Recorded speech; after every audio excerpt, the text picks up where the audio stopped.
ગારિયાધાર પોલીસે 180 લીટર દેશી દારૂ અને સ્વિફ્ટ કાર સહિતના મુદ્દામાલ સાથે એક આરોપીને ઝડપી પાડ્યો। ભાવનગર જિલ્લાના પોલીસ અધિક્ષકની સૂચના અને માર્ગદર્શન હેઠળ ગારિયાધાર પોલીસ સ્ટેશનની ટીમ દ્વારા પ્રોહિબિશન પ્રવૃત્તિઓ નાબૂદ કરવા અંગે ખાસ ઝુંબેશ હાથ ધરવામાં આવેલ હતી, જે અંતર્ગત ગારિયાધાર પોલીસ ટીમને બાતમી રાહે સફળતા મળેલ છે। ગારિયાધાર પોલીસ સ્ટેશનની ટીમે પેટ્રોલિંગ દરમિયાન મળેલી ચોક્કસ બાતમીના આધારે ગારિયાધારના નવાગામ વિસ્તારમાંથી કાયદેસરની કાર્યવાહી હાથ ધરી એક સફેદ રંગની મારુતિ સુઝુકી સ્વિફ્ટ 4 વ્હીલ કારને આંતરી તપાસ હાથ ધરી હતી।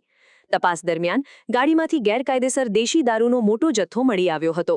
ઝડપાયેલ આરોપીનું નામ પ્રકાશભાઈ ઉર્ફે પોપટ વિનુભાઈ હોવાનું જાણવા મળેલ છે। 180 લીટર દેશી દારૂ, એક સફેદ રંગની સ્વિફ્ટ 4 વ્હીલ કાર સહિત કુલ કિંમત આશરે 1,86,000નો મુદ્દામાલ કબજે કરવામાં આવ્યો છે। આ સફળ કામગીરી ગારિયાધાર પોલીસ સ્ટેશનના police inspector R D. Rabari, police sub inspector M B. Rathod, police constable Kamalgiri Goswami અને જીતેન્દ્રભાઈ મકવાણા સહિતના પોલીસ સ્ટાફ દ્વારા સંયુક્ત રીતે કરવામાં આવી છે। સમાચારની અવનવી અપડેટ જોતા રહો નિખરતા ગુજરાત ન્યૂઝ સાથે। નિખરતા ગુજરાત ન્યૂઝને લાઇક, શેર, સબસ્ક્રાઇબ કરો અને બેલ આઇકન દબાવીને સમાચારની ઝડપી માહિતી મેળવો।